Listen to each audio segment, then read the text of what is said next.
currently studying neurophysiology for FCPS Part 1 and अभी हम पढ़ेंगे EEG का कॉन्सेप्ट, साथ में हम स्लीप को इंटररिलेट करेंगे क्योंकि जो स्लीप की EEG चेंजेस होती है ना, they are very high yield. What exactly is an EEG? It's the electroencephalogram, which is a representative or a representation of the brain activity. ठीक है. And so we have a couple of possibilities or a couple of waves which we can expect to see in an EEG. There is the alpha wave, the beta wave, the delta wave. ठीक है. Certain complexes. ठीक है. Areas of high frequency and areas of low frequency.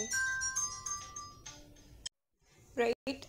So अब हम basically general या typical EEG patterns discuss करेंगे जो कि आप एक्सपेक्ट कर सकते हैं from an individual's brain when the individual is in a particular state of mind और डूइंग समथिंग. ठीक है. So when the individual is awake, यानी वो उठा हुआ है, वो सोया हुआ नहीं है, उसकी आंखें ओपन है. ठीक है. एंड जब बंदा उठा हुआ है और उसकी आंखें ओपन है एंड ही और she is not drowsy and he or she is not dozing off, ठीक है, then the waves that we see are the beta waves. अब जो beta waves है ना, they have a higher frequency compared to the other waves जो कि हम EEG में expect कर सकते हैं. And when we see beta waves in the EEG of a person, this is basically denoting brain activity. It is denoting that the individual is for the most part consciously exerting himself mentally. ठीक है. यानी कोई mental work कर रहा है, for example alert है, active है, सोच रहा है. ठीक है. जो बीटा वेव्स है ना, वो ये चीज़ रिप्रेजेंट कर रही है कि इंडिविजुअल मेंटली एक्टिव है, या तो कोई मेंटल काम कर रहा है, अरिथमेटिक कर रहा है, फॉर एग्जांपल अरिथमेटिक्स कर रहा है या समथिंग टू दैट इफेक्ट. अब जो सेकेंड सिचुएशन है वो ये है कि जो इंसान है वो उठा हुआ है, मतलब the individual is not sleep, सोया हुआ नहीं है, लेकिन वो रिलैक्स्ड बैठा हुआ है. फॉर एग्जाम्पल ही और she is just lying down, maybe with the the lights turned off, सोया हुआ नहीं है. ठीक है. लेकिन बहरहाल रिलैक्स्ड है, अपने आप को एक्सर्ट नहीं कर रहा, कुछ सोच नहीं रहा, अपने आप को रिलैक्स करने की कोशिश कर रहा है. For example may be after a long day the individual is just reclining on the couch, सोच नहीं रहा, आंखें उसकी बंद है, उठा हुआ है, ही और शी इज़ नॉट अस्लीप, लेकिन रिलैक्स कर रहे हैं और आंखें उसकी बंद है. ठीक है. नो मेंटल एक्टिविटी और at least trying not to let any intrusive thoughts in. तब आपको अल्फा वेव्स नज़र आती हैं, और ये जो अल्फा वेव्स होती हैं they have a lower frequency. Beta waves की बहुत हाई फ्रीक्वेंसी होती है. ये बात याद करना भी ज़रूरी है कि beta waves are when you are awake, your eyes are open and you are using your brain. और ये याद करना भी इंपॉर्टेंट है कि बीटा वेव्स हाई फ्रीक्वेंसी होती हैं. दोनों तरीके से MCQ आ सकते हैं. आप उठे हुए हैं लेकिन आपकी आंखें बंद हैं क्योंकि आप रिलैक्स करने की कोशिश कर रहे हैं. You are trying to wind down after a long day. ठीक है. आपकी आंखें बंद है. Maybe you taking a small break in between your work. आप कुछ पढ़ रहे थे बट अब आप थक गए, so you just may be sitting on your chair, on your work chair, but your eyes are closed and maybe you've turned on the alarm. ठीक है. कि मुझे 5 मिनट में उठा दो, लेकिन in these 5 minutes I'm trying to relax. So ये alpha waves. ठीक है. और ऑब्वियसली अल्फा वेव्स की जो फ्रीक्वेंसी है वो कम है compare to the beta waves. ठीक है. एंड ये बेसिकली इसमें जो रिदम होता है ना, वो ऑक्सीपिटल रिदम डोमिनेट कर रहा होता है. This is less important. अच्छा, अब ये these are two possible waves that you can see in a person जो कि उठा हुआ है, जो कि सोया हुआ नहीं है. One which you will see when the individual has the eyes open and is doing something or thinking of something or thinking about doing something, that being the beta waves. And the one in which the individual is asleep, is not asleep, उठा हुआ है लेकिन आंखें बंद हैं, is trying to relax and trying not to think at all क्योंकि वो wind down करना चाह रहा है. Alpha waves. अब हम उन EEG पैटर्न्स को डिस्कस करेंगे जो कि हम इनकाउंटर करते हैं during sleep, during the various phases of sleep. Sleep को हम ब्रॉडली डिवाइड करते हैं into REM sleep and into non-REM sleep basically. और जो non-REM sleep है वो deep sleep है, उसको हम further divide करते हैं 4 stages में. जो फर्स्ट स्टेज है ना उसको हम कहते हैं N1. ये वो स्टेज है जिसमें आप एंटर करते हैं when you just fall asleep. जैसे आपको नींद आई तो you enter into N1. ठीक है. और N1 में you see the theta waves. ठीक है. इनकी फ्रीक्वेंसी अल्फा वेव से भी कम है. अभी ये लाइट स्लीप है. अभी you just dozed off and you know someone knocked on the door and you were like अभी तो नींद आई थी, I've been trying to sleep for 10 or 15 minutes or you know like some of us for 2 hours and abhi I kind of dozed off and someone knocked on the door, maybe not even on your door and you woke up. ठीक है. So that is theta waves. ये denote करिए कि individual अब sleep वाली stage में आगे सोने लगा है. ठीक है. N2 सेकेंड स्टेज है non-REM sleep का. After the N1 phase, the individual is now more deeply asleep. अब थीटा वेव्स तो वहीं रहेंगी because theta wave mean deep sleep. ठीक है. अब थीटा वेव्स के ऊपर हमारे पास स्लीप स्पिंडल्स आ जाएंगे जिनको हम के कॉम्प्लेक्सेस कहते हैं. These are the signature of stage 2. ठीक है. और ये बेसिकली हाई फ्रीक्वेंसी कॉम्प्लेक्सेस होते हैं जो कि सुपर इम्पोज्ड होते हैं, बट आपको डिटेल में जाने की ज़रूरत नहीं है. You just need to know कि जैसे ही आप सोए हैं lightly, you just dozed off, तो आप फॉरन एंटर होते हैं N1 में जिसमें सिर्फ थीटा वेव्स हैं. और फिर जब आप थोड़ा सा प्रॉपर डीपर स्लीप में, मोर रेस्टफुल स्लीप में एंटर करते हैं जो स्टेज 2, तो in addition to the theta waves sleep spindles और के कॉम्प्लेक्सेस भी बीच में आने लगते हैं. एंड ये सिग्नेचर हैं और ये स्पेसिफिक हैं और ये क्लासिकल है फॉर द स्टेज 2. फिर N3 है. अब N3 is the deepest sleep, it's very restful. N4 भी बेसिकली इन्होंने N4 को यहाँ बेसिकली गोल कर दिया. N3 and N4 are the deepest, most restful. अब ब्रेन एक्टिविटी ना डेल्टा वेव्स होगी, थीटा वेव्स नहीं है. Delta waves have the lowest frequency. ठीक है. Highest frequency was when you were the most alert, the most active, had your eyes open. ठीक है. That was beta, highest frequency. We had the alpha waves when you were awake. Technically you were not asleep, but you were trying to wind down, you were trying to relax, इसलिए आपने अपनी आंखें बंद की हुई थी. Trying to forget your worries. Alpha waves. ठीक है. फिर जब आप सो जाते हैं तो थीटा वेव्स हैं जिसकी फ्रीक्वेंसी अल्फा से भी कम है. और फिर थीटा के बाद डेल्टा वेव्स, जब डीपेस्ट स्टेज आती है ना डीप स्लीप की, तो लोएस्ट फ्रीक्वेंसी है. तो जब आप सबसे अलर्ट हैं तो हाईएस्ट फ्रीक्वेंसी है. जब आप सबसे आराम से सोए हुए हैं with no worries, comfortably in very deep sleep, तो तब लोएस्ट फ्रीक्वेंसी की डेल्टा वेव्स हैं. अब इनकी फ्रीक्वेंसी ना 4 हर्ट्स भी नहीं होती, जबकि बीटा की हमने फ्रीक्वेंसी पढ़ी थी कि is somewhere between 13 to 30. 13 to 30 was the frequency of beta waves. Alpha की was 8 to 13. फिर 4 to 7 थीटा की एंड लेस देन 4 डेल्टा की. अब जब पेशेंट N4 में चला जाता है उसके बाद वो एंटर कर. ठीक है. अब REM स्लीप है. अब N4 which is the last and the most restful stage of non REM sleep, उसके बाद अब REM स्लीप में एंटर करते हैं क्योंकि स्लीप है साइक्लिकल. अब REM स्लीप को ना हम बेसिकली ना पैराडॉक्सिकल स्लीप कहते हैं. क्यों? बिकॉज यू आर अवेक, लेकिन जो EEG में पैटर्न आ रहा होता है ना वो बीटा वेव्स जैसा होता है, which is when you are awake and alert. इसलिए हम इसको पैराडॉक्सिकल स्लीप भी कहते हैं. और बीटा वेव लाइक वेव्स होती हैं जिनको हम सॉ टूथ वेव्स भी कहते हैं. Saw tooth is something which is high frequency. So I think this is easy enough to remember. ठीक है. अब ये जो इंपॉर्टेंट चीज़ें मैंने अंडरलाइन की हुई हैं, द फैक्ट कि हम स्लीप को 2 फेजेस में डिवाइड करते हैं, non REM and REM sleep. Non REM को हम फर्दर क्लासीफाई करते हैं N1, N2, N3 and N4. And जब जैसे आपकी आंख लगती है तो you enter into N1, you go and then you sequentially go into N2, N3, N4 and then REM sleep, and then the whole cycle repeats a couple of times in a night. जो REM sleep है उसको हम paradoxical sleep भी कहते हैं because although you're awake, EEG पर जो waves आ रही होती हैं वो resemble करती हैं beta waves को, which are the waves seen when you are very much awake and very much alert. ठीक है. थोड़ा सा हम इन चीज़ों को रिवाइज करते हैं. जब आप उठे हुए हैं, you're awake, you're doing something, your eyes are open because you're doing something, or you're thinking of doing something, or you're maybe planning your day, or planning your mode of action, जो भी आपने करना है. तो EEG पर अगर attached हो तो the waves that will be seen are the beta waves. जब आप उठे हुए हैं, you're not asleep but you're not doing anything, you're not thinking of doing anything, your eyes are closed because you're trying to relax and wind down. In that circumstance, EEG if connected will show alpha waves.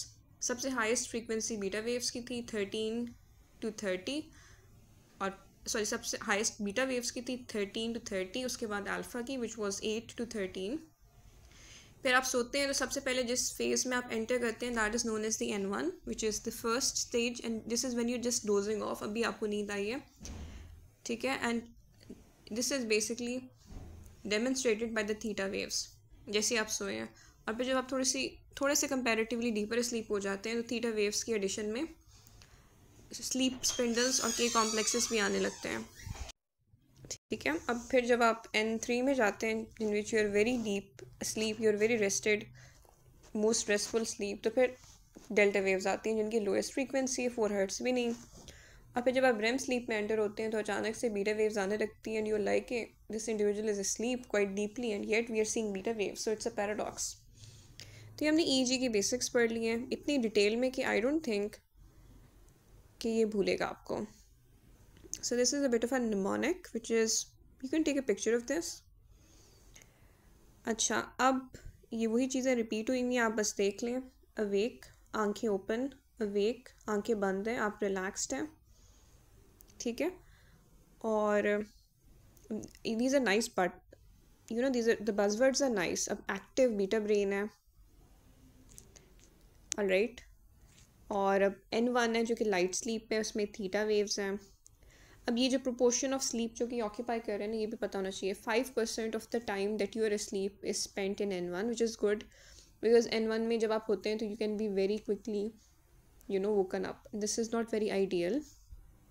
और जैसे आप, ये वाली phase है ना जैसे कि आप बहुत देर से सोने की कोशिश कर रहे होते हैं and you just go to sleep but then you jerk awake, ठीक है. अचानक से आप उठ जाते हैं and your whole body jerks and you like what just happened. So these are known as hypnic jerks and these are for the most part normal, ठीक है. you might have been tempted to search up Google when you were a bit younger कि यार what is this normal or not. It's basically it is one of the features of N1 light sleep. इसमें आप drifting thoughts होती हैं, you just like sometimes like your thoughts are drifting, ठीक है, and you can be easily awakened.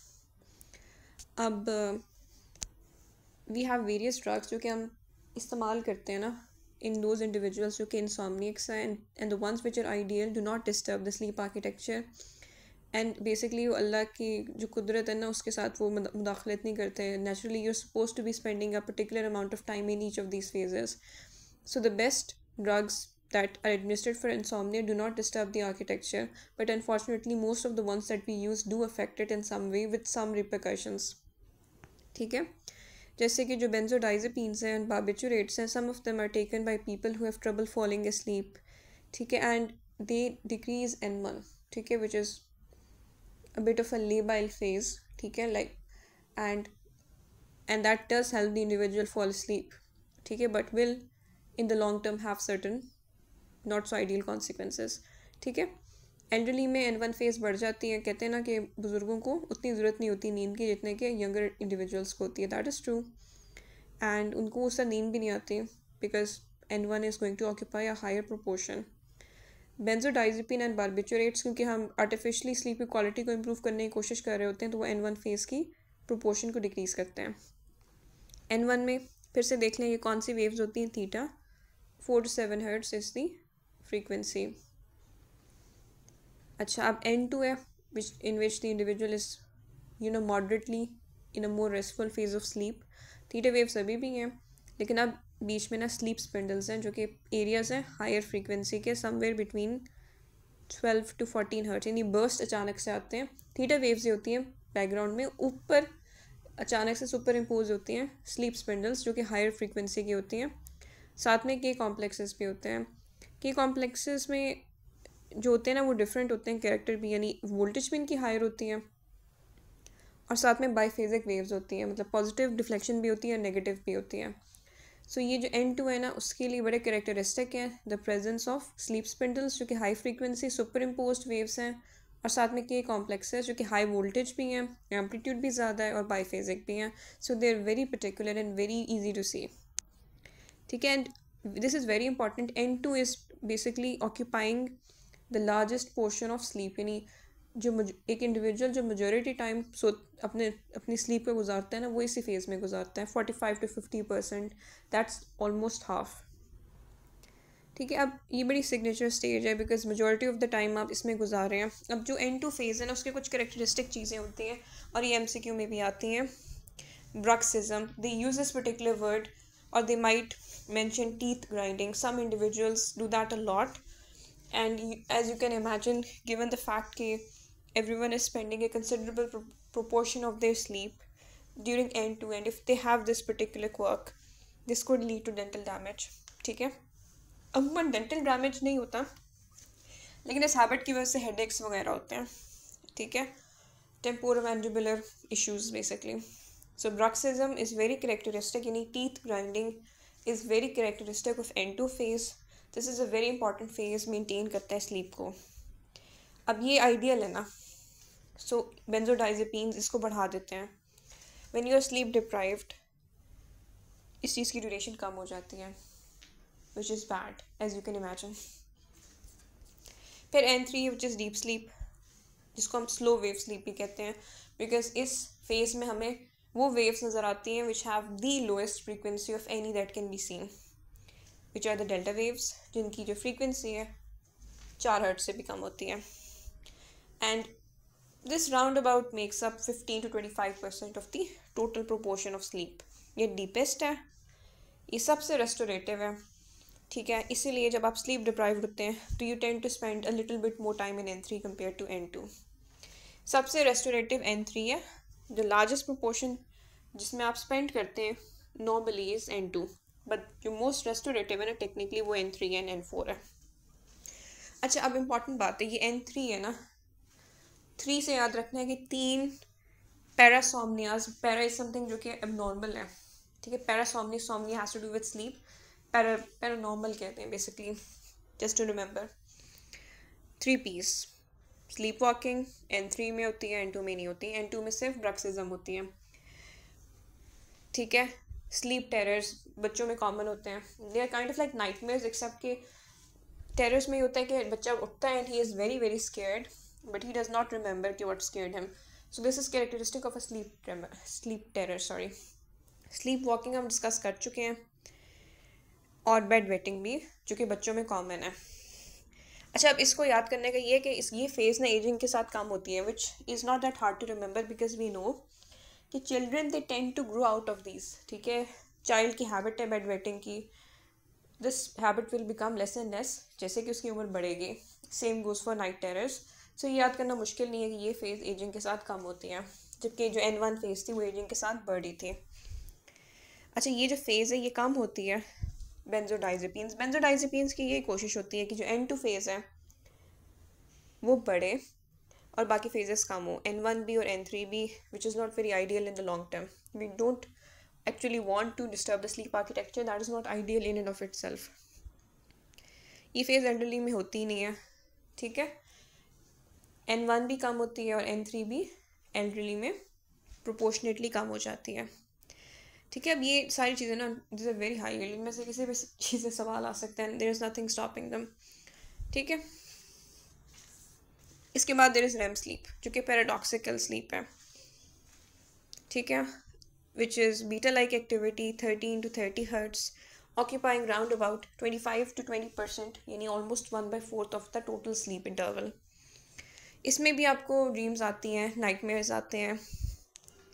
ठीक है, अब जो करेक्टरिस्टिक बातें हैं REM स्लीप की, बिल्कुल लॉस ऑफ मसल टोन होती है, कोई टोन नहीं होती REM स्लीप में, with the exception of the eye, which is why we call it rapid eye movement sleep. जाहिर सी बात है आई की तो टोन है और डायफ्राम की, बिकॉज जाहिर सी बात है आप सांस तो ले रहे हैं, लेकिन उसके अलावा जो बाकी तमाम मसल्स हैं ना, they are not having any tone. ठीक है, this is very important for a student like us, क्योंकि इस फेज़ में ना मेमोरी कंसोलिडेशन होती है। ठीक है, ये भी फेस डिक्रीज होती है विद एजिंग।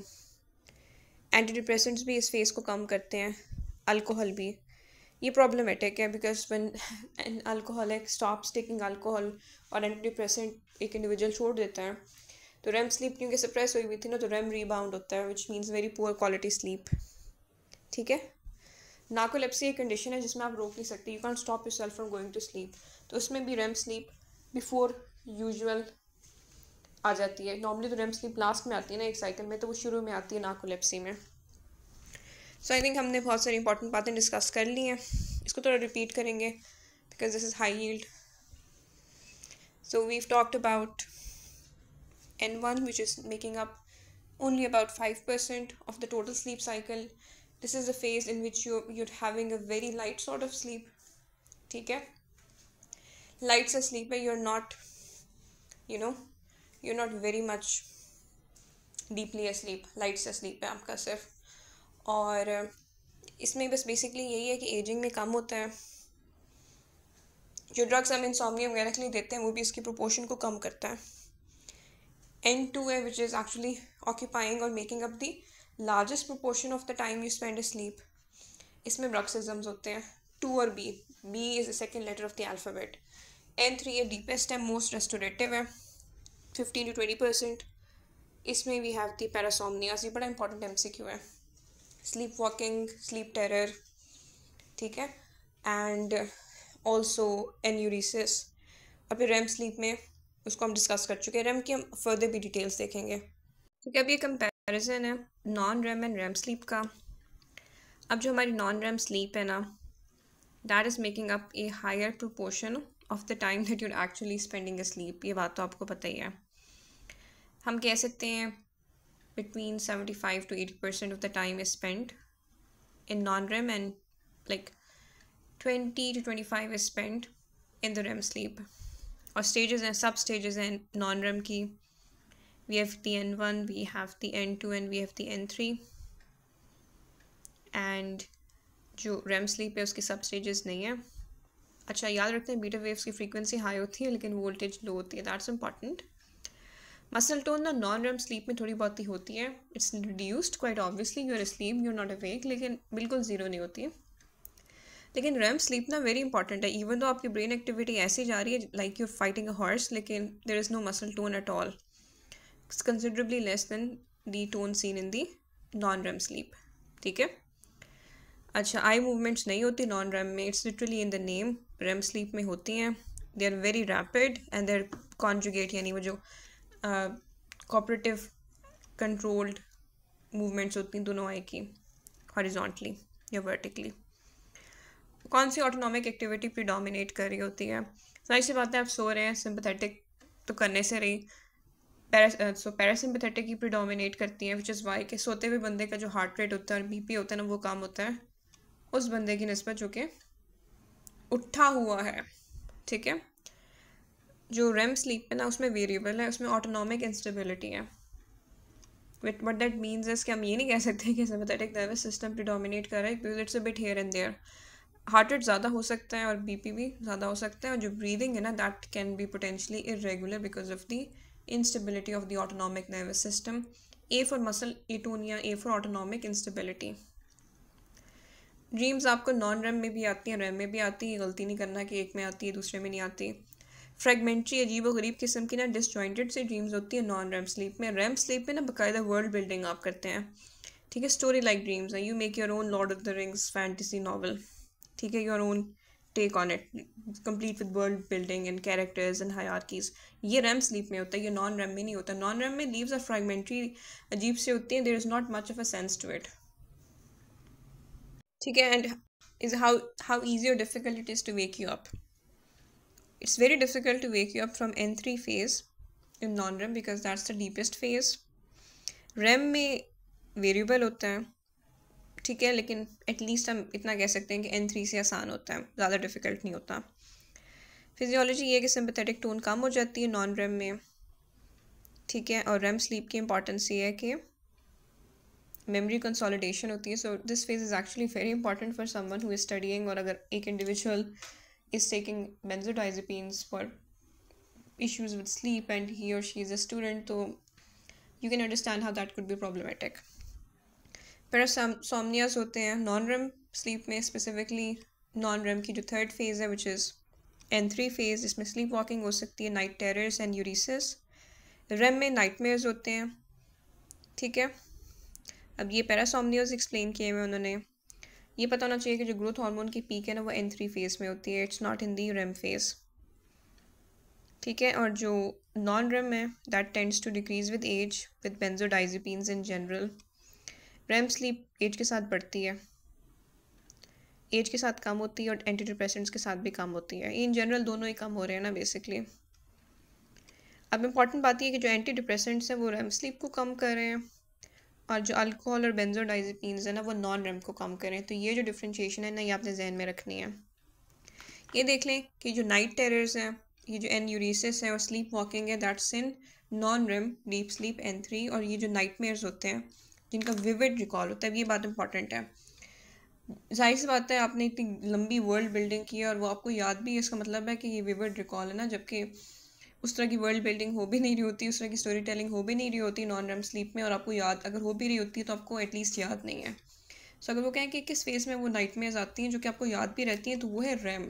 नॉन रेम में आपको अमूमन नहीं याद रहती हैं।